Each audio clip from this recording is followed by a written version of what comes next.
tooth bud of the decidus dentition. 10 dental laminae for the upper, 10 dental laminae for the lower decidus dentition. 10 in the maxilla and 10 in the mandible. Nola's stages, Nola, enamel, the shape. Okay. They are named after the epithelial part. They are named after the epithelial part of the tooth germ. Again, the growth period, initiation, prole, histo. Now, we'll begin with the 5 stages of growth. In the developmental stages, the growth period or the initiation or the bud stage. Initiation meaning the beginning of the tooth formation, and it is called bud stage because of the epithelial part is shaped like a bud. Please look at the picture on top. Para siyang knob, para siyang buko, para siyang bud. That is why it is called a bud stage of the epithelial part of the tooth. The epithelium of the dental laminae, the epithelium po ha, is separated from the underlying mesenchyme. Mesenchyme or the ectomesenchyme cell, please look at the picture below. They are separated of the underlying mesenchyme by the basement membrane. And again, the picture, the epithelium of the dental laminae is separated by from the underlying ectomesenchyme by the basement membrane. Therefore, the structure that separates the epithelium or the dental laminae, epithelium of the dental lamina or laminae from the ectomesenchyme is called the basement membrane. Simultaneous or at the same time with the development of each dental lamina, round or ovoid swellings arise from the basement membrane, in this structure, arise from the basement membrane, the oval or round swelling at 10 different points corresponding the future position of the decidus teeth. Decidus muna po ha. The position of the future decidus dentition. These round over swellings are the primordia or the start of the enamel organ, the tooth bud. Meron na tayong enamel organ or the dental organ. This is the primordia or the beginning or the first stage in the development of the tooth, yung round oval swelling called the dental organ or the enamel organ. Ayan, meron na tayong enamel from epithelium. The enamel organ will give rise to enamel tissue. Of course, enamel organ will give rise to enamel tissue. We already have an enamel. Ano susunod? Thus, the development of tooth germ is initiated with the cells to continue to proliferate faster than the adjacent cells. Mas mabilis, more rapid multiplication or development or increase in the number of cells itong epithelium that will give rise to the dental organ or the enamel organ or the enamel tissue. Enamel muna. What is the main function of epithelial cells? The main function of certain epithelial cells, what are the functions of these epithelial cells? Please read, Mr. Puhol, Carlos, the third, Puhol. The main function of certain epithelial cells of the tooth bud is to form the tooth enamel. These cells constitutes the enamel organ, which is critical to normal tooth development. Thank you po. These are critical in the development of the enamel because like in the development of the face, development of the tongue, development of the palate, there are also developmental disturbances. In the development of the enamel, kaya nga critical in normal development, there are also aberrations or alterations in the development of enamel, which is called the amelogenesis imperfecta during embryonic development, which is noticeable when the tooth erupts.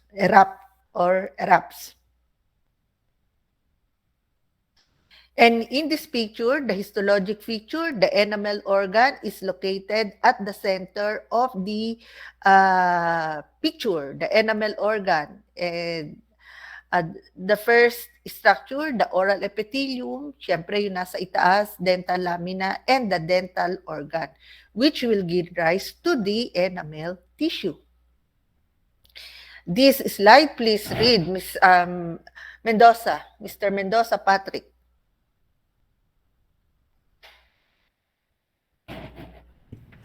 In the bud stage, enamel organ consists of peripherally uh, located low columnar cells and centrally located polygonal cells. Okay, your video, your camera, Mr. Mendoza. Patrick, Angelo. Camera, Mr. Mendoza. Si Miss Xavier nakikita natin. Si Mr. Mendoza. Mr. Mendoza, yung camera mo, iho. There's something wrong with my cam po. What's wrong with your cam po, anak? Okay. Pakibukas mo mamaya, ha? Okay.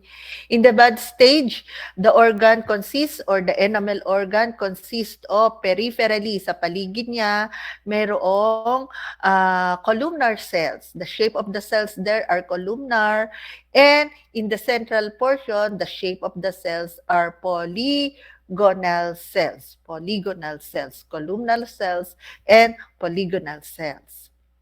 Many cells of the tooth bud and the surrounding mesenchyme or the tooth bud undergo cell division or mitosis of the neural crest cells of ectomesenchymal cells surrounding the tooth bud. Many cells of the tooth bud surrounding the mesenchyme, look at the ectomesenchymal cells on the picture, they undergo divisions, kaya mas maraming cells on this area. The exomesenchymal cells aggregated to form the dental papilla. O di meron na tayong dental organ or enamel organ that will form, of course, the enamel. And the cells below the enamel organ that proliferates or multiply surrounding the tooth bud is called the dental papilla. In this picture, the dental papilla, where is the dental papilla located in this picture? Nandun po sa below the dental organ. It is called ectomesenchymal cells that will give rise to form the dental papilla. Yung picture po dito, here, is the dental papilla. Yan, the ectomesenchymes. The dental papilla will give rise to the dentine and pulp. We already have the enamel, and then in this area will form the dental papilla where the dental pulp and the dentine originate in this portion or in this area. Yan, meron na tayong enamel, meron na tayong dentine, and then the pulp. Please read this slide. We just repeat the slide from the previous slide. Miss Agra, Maria Micaela, Miss Agra. The area of ectomesenchymal condensation immediately subjacent to the enamel organ is the dental papilla. Yes po, ectomesenchymal condensation. Condensation become concentrated, dumami in this area. That will form the dental papilla. And Miss Ang, what about, please read in this slide. The dental papilla will form the dentin and pulp. Yes po, thank you, Miss Ang. The dental papilla, as I mentioned earlier, will form the dentil and pulp. Meron na tayong enamel, the dental organ, enamel organ will form the enamel, and the dental papilla will form an ectomesenchymal cells. Ito is a connective tissue. Will form the dentine and the pulp. And a condensed or the concentrated ectomesenchyme that surrounds the tooth bud and the dental papilla is the dental sac. Ayan, meron ng dental sac. This dental sac will give rise to the cementum and the periodontal ligament. Yan, meron na tayong enamel, dentin, the pulp, and the tissue that covers the root of the tooth, which is cementum. Cementum comes from or originates from the dental sac. Both the dental papilla and the dental sac become more well-defined as the enamel organ grows into a cup and bell shape. Again, when we reach the stage 2 in the growth period, which is called the cup stage, this dental papilla and the dental sac, the dental papilla and the dental sac will become more defined. Makikita natin, we will more clearer lang, not more, clearer or more clear as the enamel organ grows into a cup and bell shapes. The dental sac will form the cementum and the periodontal ligament. Your assignment, what is your assignment? Your first assignment? Know the meaning of? What is your first assignment? Miss Gila Barayang? Chela Barayang? That's your first assignment, Iha? To be submitted on our next F2F meeting on Friday. Miss Barayang, Jello? Meaning po of appendages. Appendages. Camera, Miss Jello. Your camera po. Yes, salamat po. The appendages. Your next assignment is the meaning of the periodontal ligament. O, number 2 na yun, ha? Second assignment. Appendages and periodontal ligament. Kasi the dental sac daw will give rise to cementum and periodontal ligament. No, what is periodontal ligament? Okay. This is the summary of the previous slides. The dental organ or the dental or the enamel organ, these are the parts of the tooth bud, ha? The dental organ or the enamel organ, it is derived from the epithelium and will produce the enamel. Among all the tissues in the development of the tooth, enamel lang is derived or originated from epithelium. Siya lang ang epithelial parts ng in the tooth development. All the rest are connective tissues. Number 2, Mr. Al-Sahari. What is the dental papilla? Yes, Mr. Al-Sahari. Dental papilla, derived from the mesenchyme, will produce pulp and dentin. Thank you po. Will produce pulp and dentin. And the last part, the dental sac, or the other name is the dental follicle, will give rise to cementum and the periodontal ligament. Mr. Opina, please open your camera. Mr. Opina. Our President, Mr. Opina. Yes, ma'am. Sir, were you able to share the scope of our quiz on Friday to your classmates? Yes po. Kasama na po yung sa tang, no?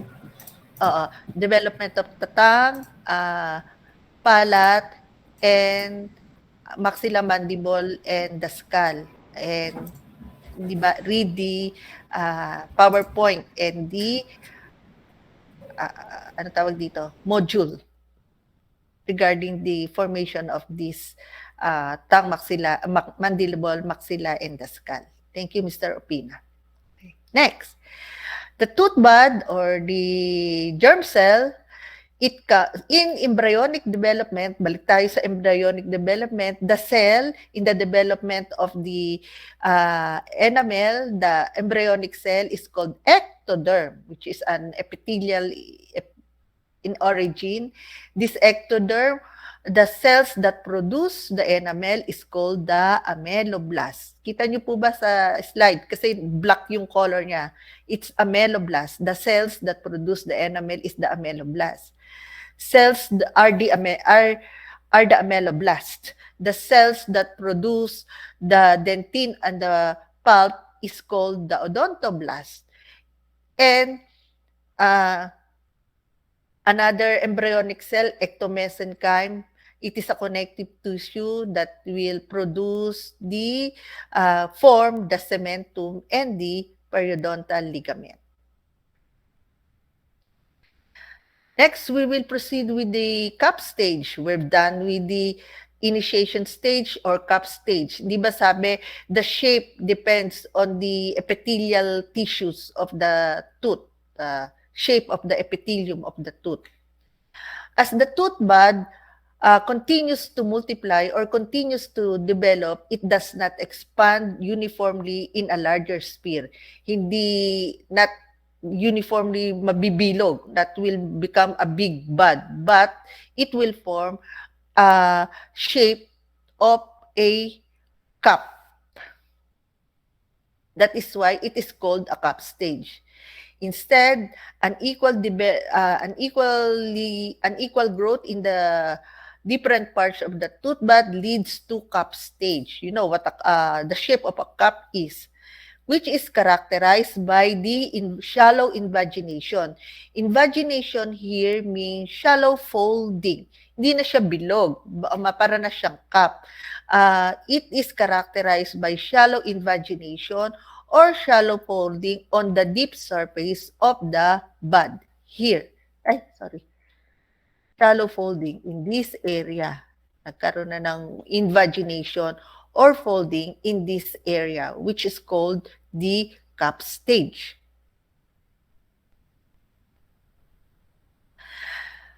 The cells that are visible or seen in the early cup stage. Why early? Kasi there is early, there are late stages, there are early stages. But in the cup stage, we will discuss the early stage of during the early stage of the proliferation stage or the cup stage. And the cells here are number one are the cells of the outer enamel epithelium. The outer enamel epithelium are peripheral cells, meaning the surrounding this area. Where did I get this picture, this big picture? I got it from this part or the invaginated part of the cup stage here. Kita mo po ba? Can you see it, Miss Javier? This area, I got this picture, this big picture, I got this from Yes po, salamat po. Yung outer enamel epithelium, kita mo po, Miss Javier, yung sa big picture, the outer enamel epithelium? Yes po, sa upper. Sa upper, thank you po, sa upper. Kasi the outer enamel epithelium or the OEE. Pero when we answer in our quiz, you will write outer enamel epithelium, not OEE. I just mentioned it, OEE. Are the surrounding cells or peripheral cells of the cup stage and cuboidal and in shape that covers the convexity or the convex part or of the cup. Outer enamel epithelium. Nandun siya not inside the cup, but on the borders or on the periphery of the bud stage, of the cup stage, sorry. Other cell that is visible during during the cup stage is called the inner enamel epithelium. The inner enamel epithelium, Miss Ababaw, again, please read what is an inner enamel epithelium in the early cup stage. Miss Ababaw, Elaine. Inner enamel epithelium are the columnar cells in the concavity of the cup. Okay, concavity. Yung isa, the outer enamel are located at the periphery sa convexity of the cup. Convexity here, convex, the convexity of the cup. While the inner is inside, are located in the concavity, yung naka-concave or part of the cup. And they are cuboidal in shape. Yung isa, columnar in shape. And the third cells these are star-like shaped cells, are called the stellate reticulum or the star-shaped cells of the enamel.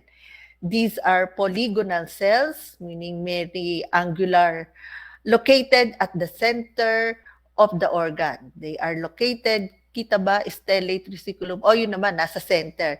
They are located at the center of the enamel organ between the outer and the inner enamel epithelium, and begin to separate as more. In this structure, in this picture,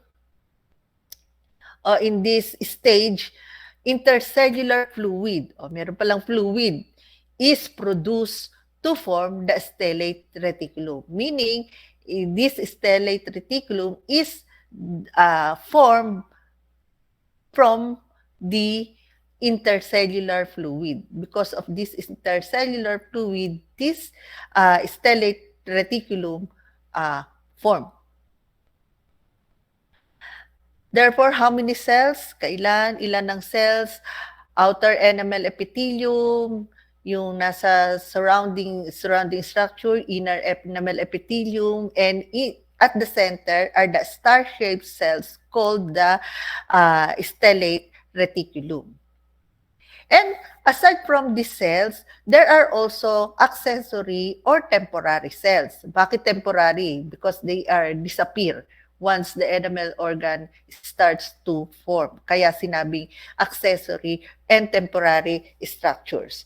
Mr. Pilapil, what about, please read the first accessory cell, Mr. Pilapil, your number 2034. There are 3 absentees. Si Miss Lim nakahabol. What are the accessory cells in this early cap stage? Ano yung accessory cells na nawawala din sila? They disappear. Mr. Pilap? Yes. Hello po. Camera po, Mr. Pilapil. Yes, sige po. Hello po. Yes po. The enamel knot are cells in the center of the enamel organ that projects in part toward the underlying dental papilla, so that the center of the epithelial invagination shows a knob-like enlargement. And lab-like enamels. These are called the enamel knot. They are located at the center of the enamel organ. Are they really located in the center of the enamel organ, Ms. Bolivar? Based on the picture, nasa center ba talaga si enamel knot? Ms. Bolivar? Medyo down po. Center. Medyo sa baba. Pero center pa rin po. Yes, medyo sa baba, pero nasa center. Because the enamel organ projects in part toward the underlying dental papilla, so that the center, that invagination shows a knob-like enlargement. Correct, nasa center pero nandun siya sa medyo ibaba. Thank you po. And what about the function? Kung mawawala nila, if they will disappear, they are called accessory, they are called temporary cells, and they will disappear during the enamel formation. Bakit kailangan sila? And what are the function of this? What is the function of this enamel knot? Miss Villa Carlos? Nandito. Oh yes, number 23. Miss Villa Carlos, anong function ng enamel knot? Joanna Marie Tuasa. Function is to act as a reservoir of dividing cells for the growing enamel organ. Yes po, as a reservoir, parang a storage of other cells, of dividing cells in the growing enamel organ. Kasi parang, di ba, growing child, as growing child, kain ng kain, o di ba, malakas kumain kasi growing child. Also, in the formation of the enamel, there should be an accessory structure, accessory cell, to serve as a storage or reservoir of dividing cells in the formation of the enamel. Another accessory cells are called, Miss Sino pa? Miss Baure. Again? Miss Baure? Miss Baure? Ikaw naman, Iha. Miss Baure? Teka, dumating ba si Miss Baure Bermejos? Ah, Miss Baure is not here. Binuya Costa por Kapuyan. So, Miss Baure is absent, no? Miss Rosales, dumating na. Nag-message na siya sa akin, nag-chat. Nandiyan si Miss Rosales. Si Miss Lim dumating. Miss Baure is not here. Correct? Absent ko si Miss Baure, ha? Wala si Miss Baure. Tama po. Ayan, hindi ko matanong si Miss Reyes. Wala pala dito si Miss Reyes, yung secretary natin. Another structure is called the enamel cord. Enamel cord, wala dito sa drawing yung enamel cord eh. Enamel cord, these are the vertical extension of the enamel rod, of the enamel nut. Okay, yung enamel nut, alam naman natin that it is located centrally. Sabi nga, medyo mababa. Yung enamel nut, yun lang, vertical extension lang siya. And the function of the enamel cord is also Miss Magsaysay again. Miss Magsaysay again. Krisha Shane again. Ano nga Yes. uli ang... Yes po. Ano nga po ang function niya? Your camera, Iha. Yes, Krisha. Function is to act as a reservoir of dividing cells for the growing enamel organ.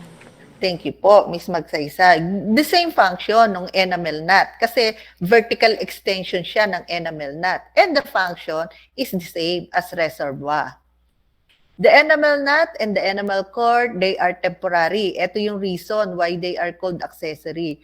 Because they disappear before the enamel formation begins. Again, temporary because they disappear before the enamel formation begins.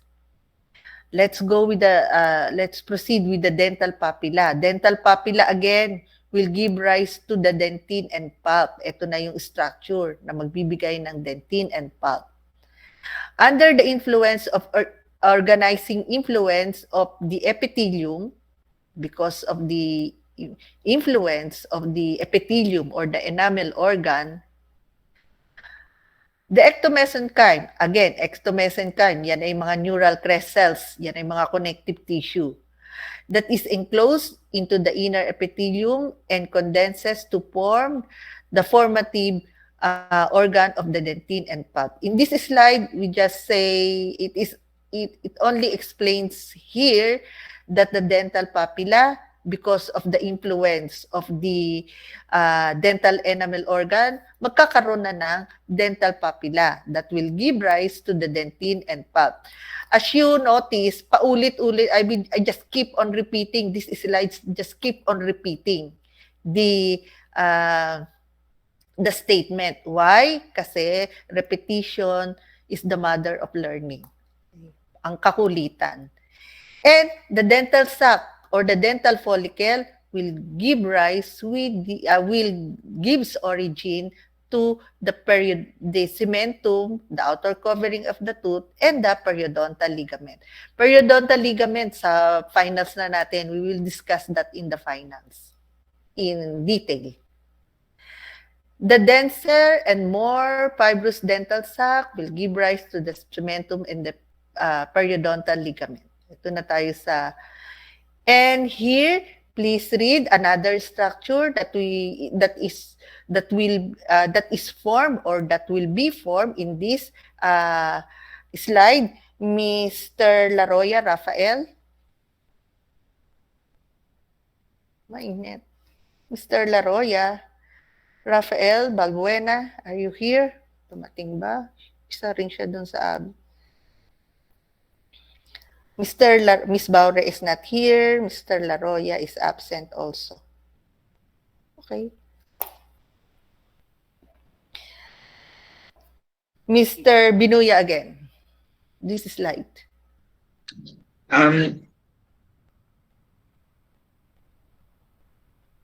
The dental papilla, or the basement membrane that separates the enamel organ and the dental papilla just prior to the dentin formation, is called the membrana preformativa, Yes. or also known as future DEJ.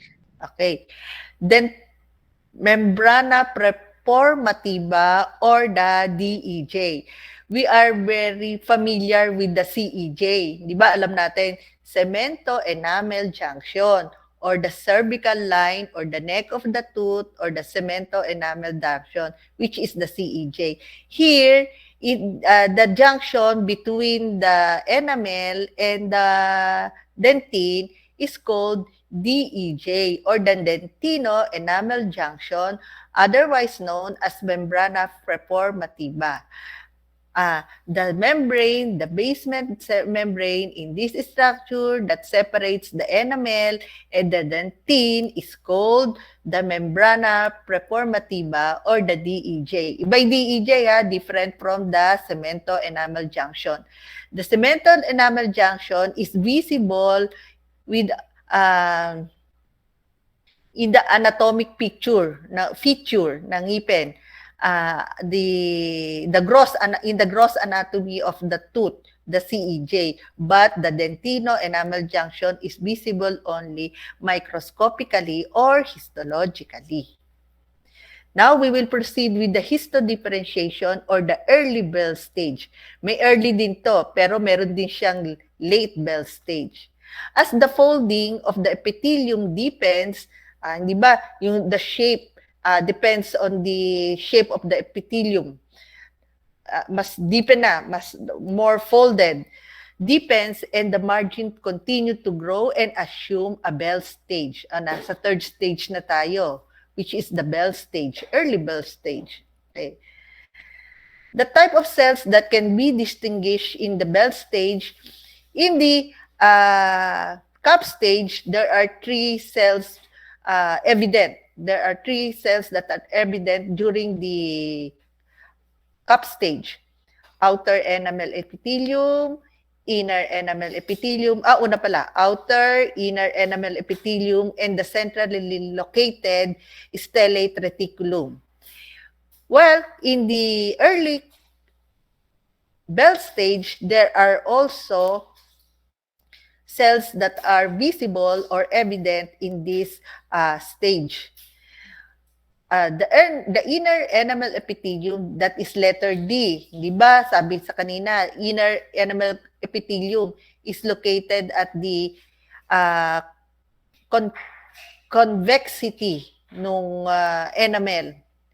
It consists of single layer of cells, differentiate or form to development of the enamel in a tall columnar cells called ameloblast.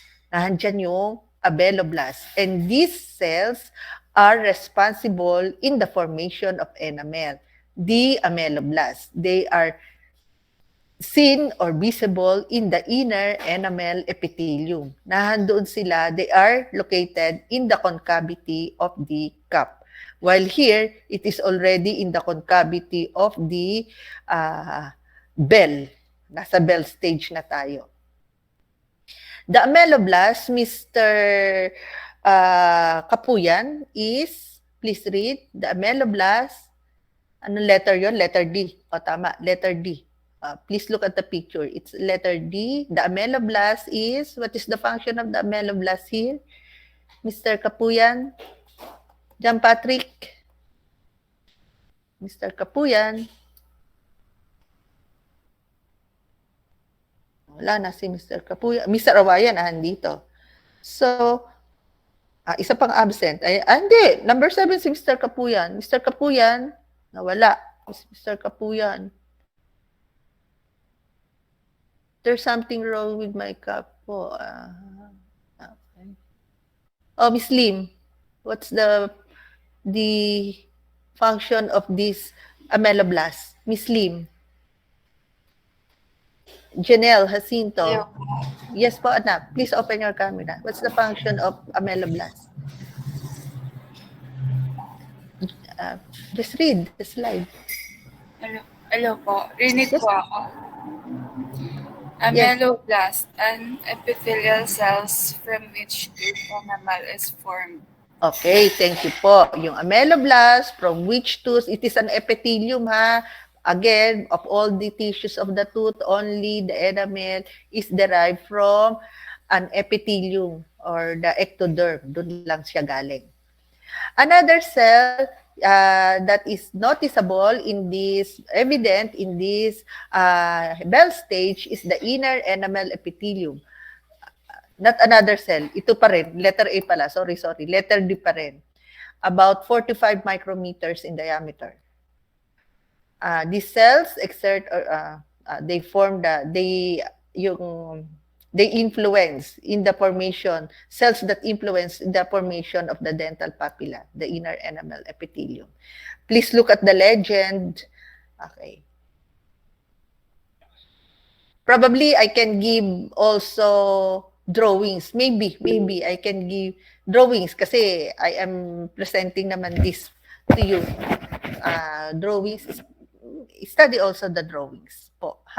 Study po the drawings from in Odontogenesis and other, and in module 1 to module 1 sa lecture pala.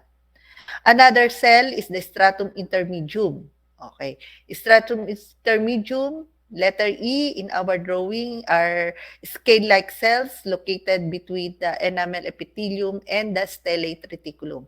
Stratum intermedium is not visible.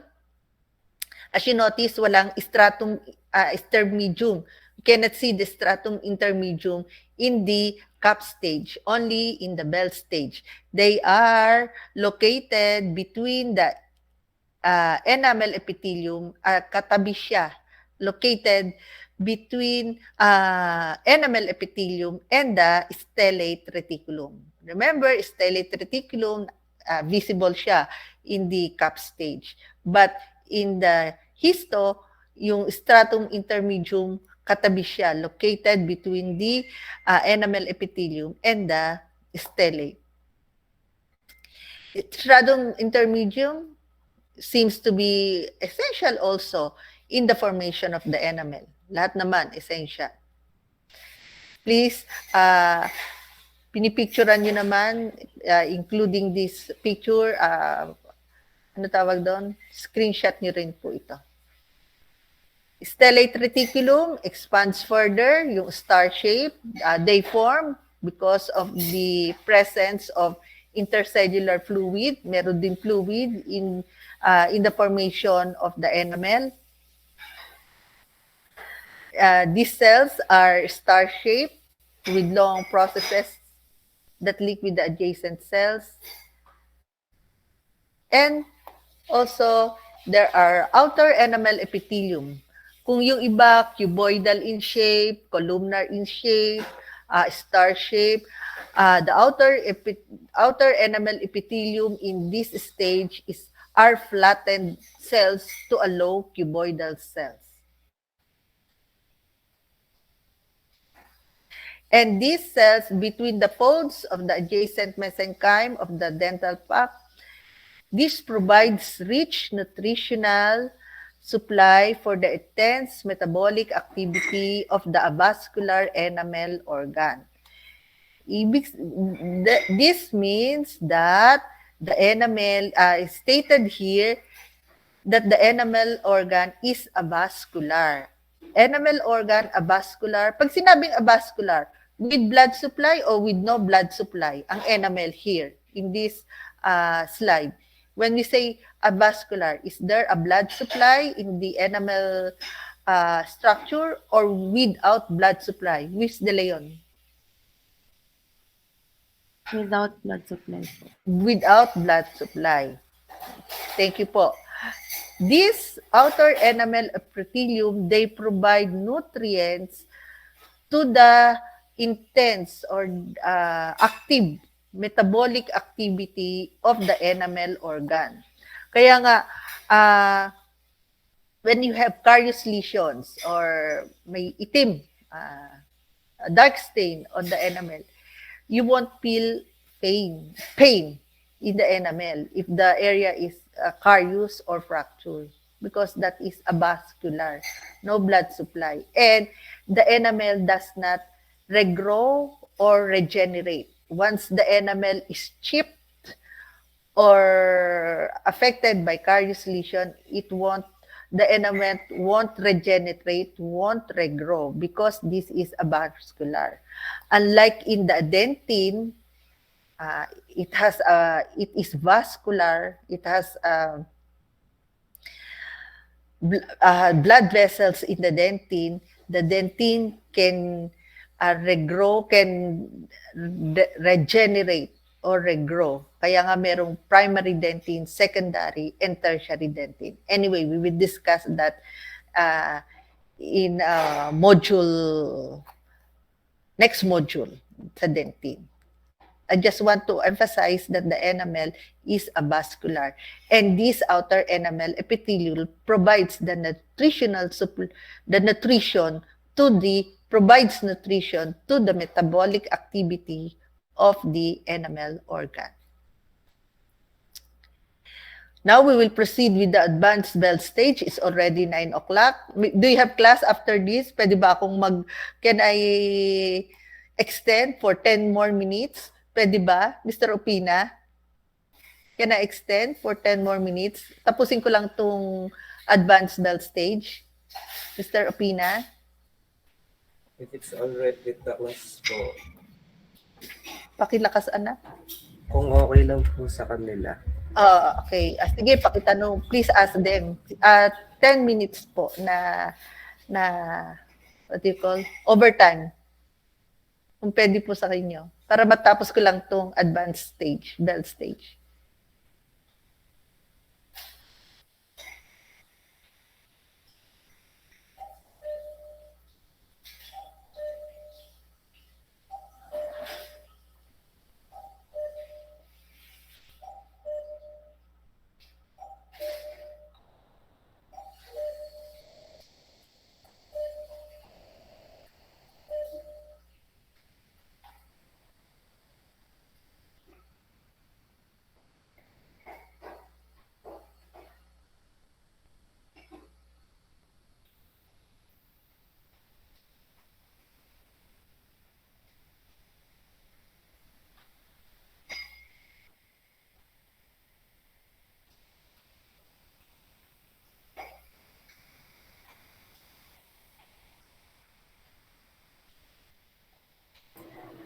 Okay po, ma'am. Okay lang po. Okay lang po. Thank you po.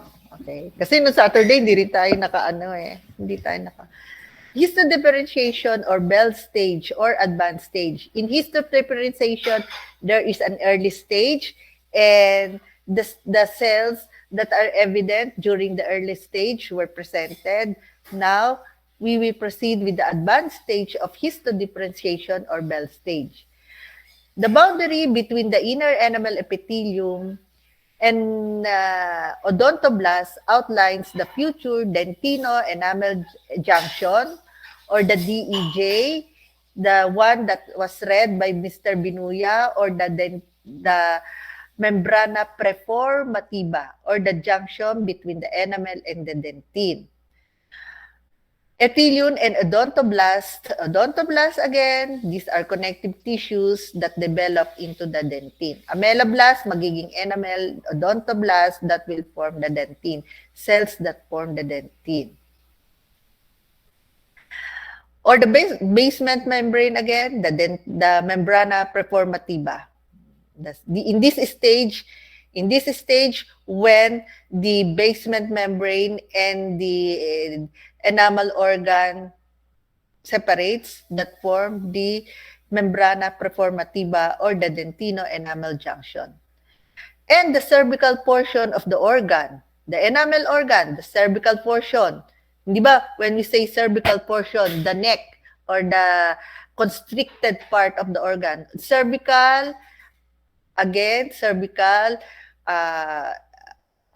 meaning, the meaning of cervical area, the constricted part or yung maliit na part ng organ, gives rise to epithelial root sheath of Hertwig. When we answer this in our exam, Hertwig, always capital letter yung Hertwigs. Other name of this epithelial root sheath of Hertwigs is HERS or Hertwig's epithelial root sheath. Baliktarin lang. Or Hertwig's epithelial root sheath. In the Bell stage, okay, ito na tayo sa Bell stage ha. Bell stage, advanced Bell stage. What are the structures that you see in this picture, visible in this picture, in the Bell stage? Can you name them, Miss Cruz, Sophia, our BP? What are those structures in the advanced Bell stage? Sophia. The dental lamina, outer dental epithelium, inner dental epithelium, dental papilla, dental follicle, and cervical loop. Thank you, Miss Sophia Cruz. Miss Cruz, pakibukas naman si camera po. Okay.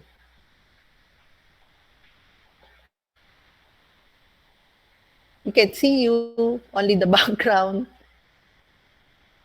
Yes, kumakaway si Miss. Okay, Iha. Okay.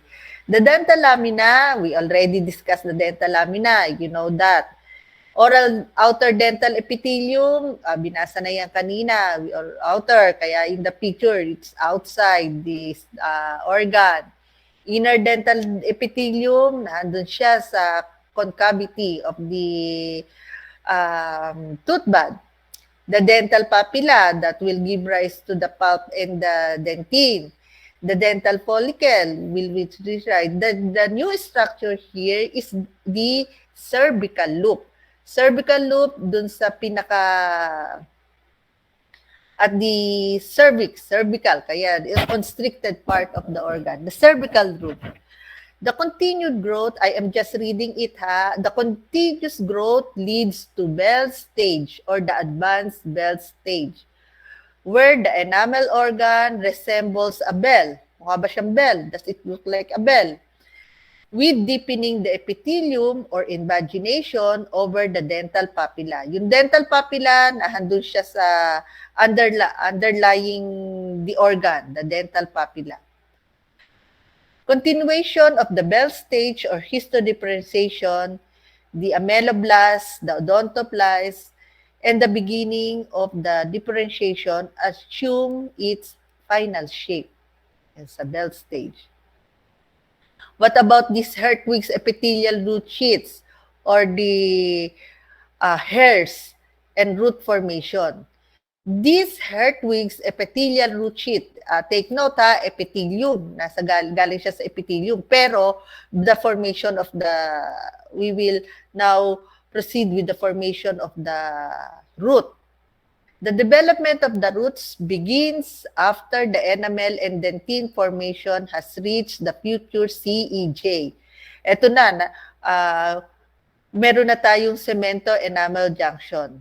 Meaning, the formation of the crown must be completed first before the formation of the root. In Nola's stages of root formation, I told you to have a picture of that Nola's classification. Di ba, in the formation of the tooth, the first to form is the incisal portion. If it is a posterior tooth, the occlusal portion, then the 2/3 of the crown, 1/3 of the crown, 2/3 of the crown has been completed. In this slide, it says here that the development of the root begins after the enamel and dentine formation has reached the future, not the DEJ ha, the future cemento enamel junction. Siyempre, pag nahandun na tayo sa cervical part, it will now start to form the root part of the tooth. Thus, this enamel organ plays an important part in root development. Siyempre naman, kailangan there must be an enamel first. And this enamel organ or the dental organ plays an important part in the root formation for the development or in root development in forming the hairs.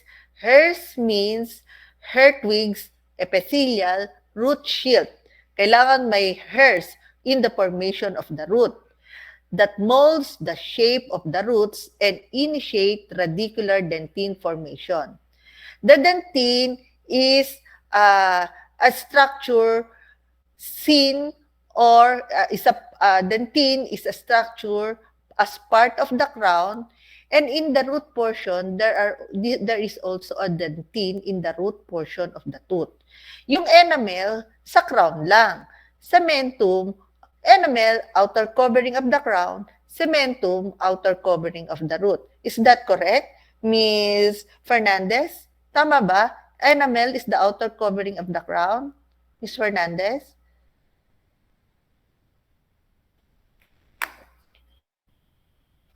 Yes, number 33, Ms. Fernandez.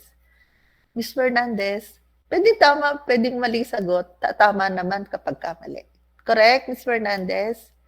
She's no longer here. Absenan ko na siya. Ms. Baure, Ms. Laroya, absent. Ms. Fernandez, wala. Umalis. Please tell her to come back para hindi siya ma-absenan.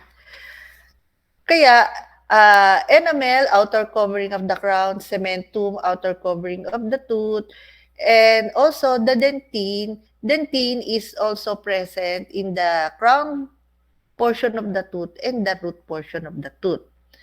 The hairs or the Hertwig epithelial root sheet molds the shape of the roots and initiate the radicular dentine formation. Why did I ask kung may yung enamel dentine?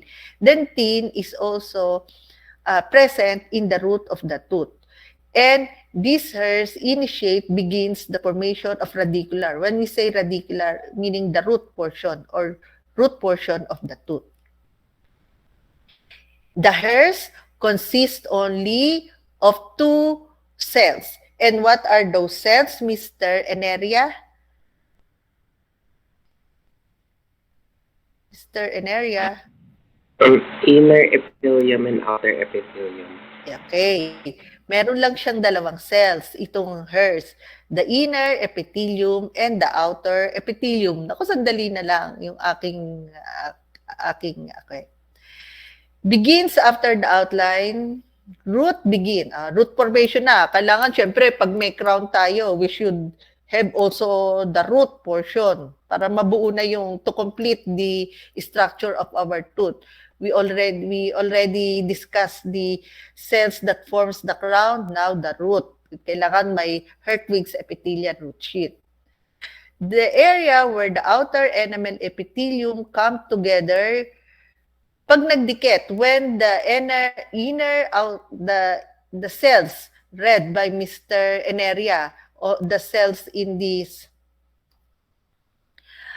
hairs, the area where the inner and outer epithelium come together, this is called the cervical loop. Ito yung cervical loop. Here is the cervical loop. O, last na to, ha? Last na ba ako? Baka hindi ako last. Magalit kayo sa akin. Second to the last slide na po ito. This is the cervical loop. Here, the cervical loop. Here. The cervical loop, these are the cells read by Mr. Eneria. The cells in these hairs are called the inner dental epithelium and the outer dental epithelium. And when they come together, pag nagsama na sila, the inner dental and the outer dental epithelium, they are called cervical loop. Other name of the cervical loop, pag nagsama na, when they come together, these 2 cells, they are called they meet and they come together, the area, yung area kung saan sila nag-meet, they are called the cervical loop. And they are also called zone of reflection. Can you see in this slide yung pinakailalim? It is also called a zone of reflection.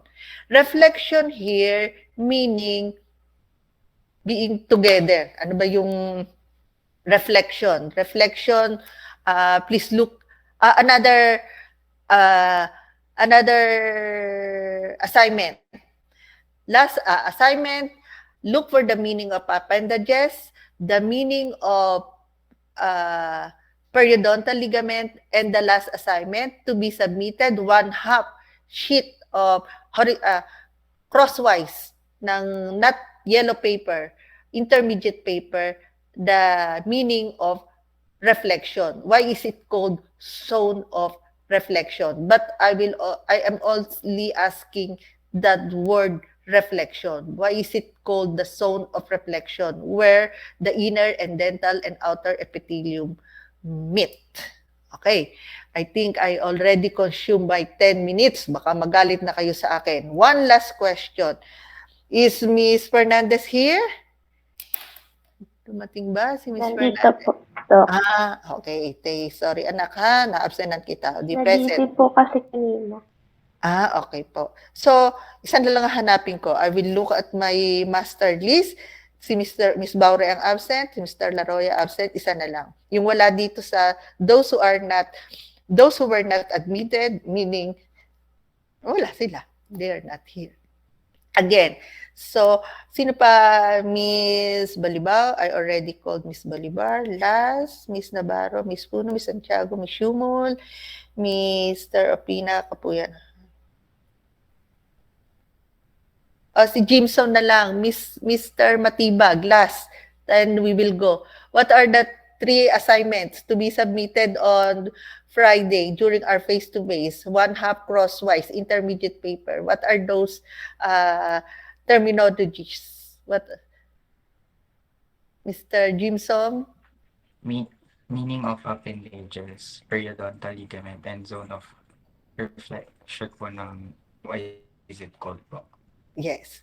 Thank you, sir. So, let's call it a day. Thank you for giving me additional 10 minutes. See you on Friday for our... the quiz on Friday, yun lang tatlo ha. This, not yet, because we're not yet done with the discussion of the odontogenesis. If you have questions, stop sharing na po ako. Stop sharing.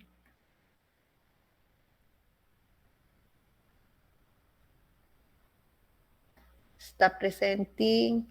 Okay? Let's call it the day. Bye-bye na po. You may leave the meeting.